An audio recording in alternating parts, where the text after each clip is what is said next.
The guilt of setting boundaries. Now, any of you that have heard me talk before know that I am passionate about learning to set good, healthy boundaries. Now, what I come up against with women that I work with, both in, who are in management positions and who are running their own business and who are trying to set boundaries in their home so that they can run their own business, every single one of them, when they start to learn to set boundaries, say, I feel guilty. I feel guilty saying no. I feel guilty asking someone to come back and see me later.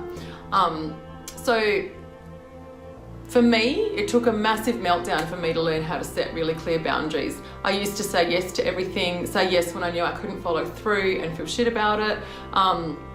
Do things that I didn't want to do, but I felt like I should, like there was an obligation, felt like I had to do. And then I had this massive anxiety meltdown about a year ago and had to just pull out of life for a week, and life had to go on without me, and that was the best lesson I ever had. Not recommending you go and have a meltdown, or do, they're pretty handy. But I learned that I could set those boundaries, but I would still feel guilty, but that was okay.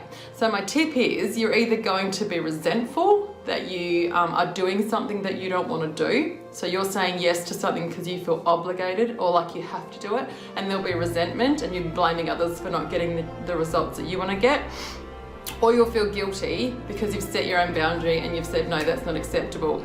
So you have to be okay with that. You have to learn to sit in the guilt if you're going to choose that, or accept the resentment if you're going to choose that, right? So it's guilt or resentment, and until it becomes normal. So when you sit in that guilt for a while and learn to say no, people learn that's a new boundary.